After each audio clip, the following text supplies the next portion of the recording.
The archives. Okay, so I find myself in the half guard. All the same techniques apply, but I'm going to do a completely different entry.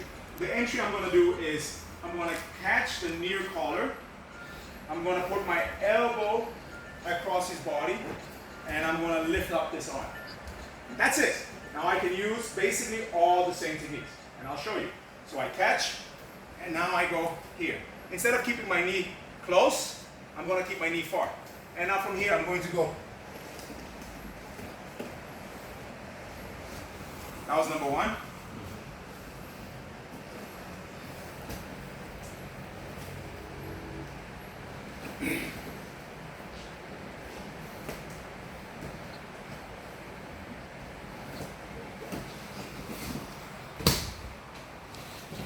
And that was number two.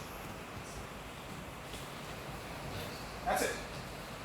Everybody's like, that was it. Boom. Promotion in 2 weeks. Yeah, thank you, you're getting it. Yeah. So the thing is, the first technique you can do it without the gi. But this one you can't do it without the gi. But you get much more space and leverage when you have the gi. You don't have to go in. And also sometimes the initial fight, you're going to give him the underhook. Now there's no chance of giving away the underhook. Because I'm just going to grab, and now look, this elbow is very important. I just block it. It just completely blocks it. I need a strong grip here. It doesn't need to be tight, but it needs to be a strong grip. I need a lot of gi. And now the elbow blocks. Now the other hand is going to lift up his elbow, just a little bit, so that he doesn't trip too much this way and he doesn't bump too much. Just controls his movement. I don't need to pull like crazy. I'm just pulling a little bit. And now I tripod. Hand on this side. Look at the pressure. This is lifting and this is pushing. Try to get the underhook. Try to get to guard.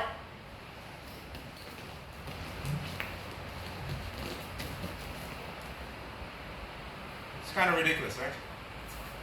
Really nice. Yeah, Why didn't you show this from the beginning? You didn't. Okay. Somehow he gets deep underneath me.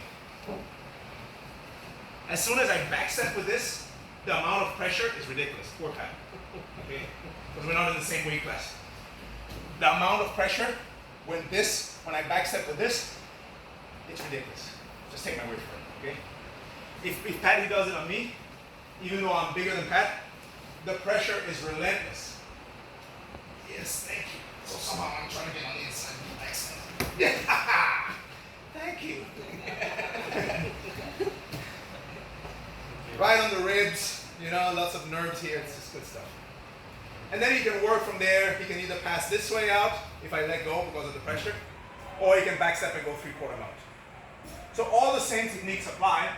It's just a different entry. You catch the same side collar. You don't cross. Now, if you cross, you mess it up. Okay?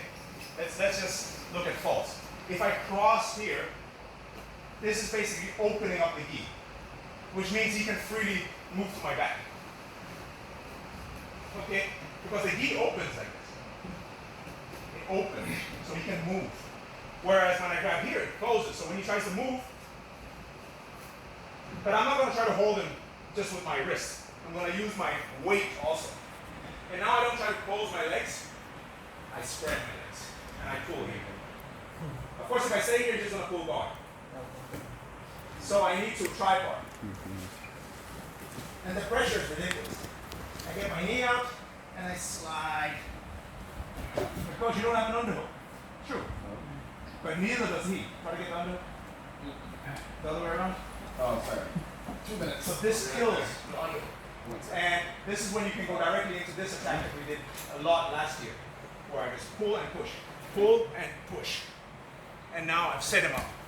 Armbar, Kimura, chokes, bow and arrow. It's all right here. So right as I pass, I go straight into my attack.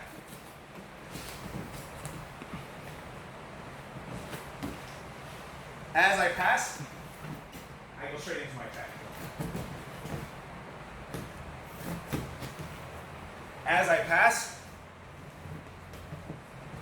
I go straight and setting him up for the attack.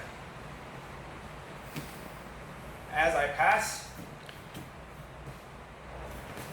I go straight, setting him up for different attacks. Okay.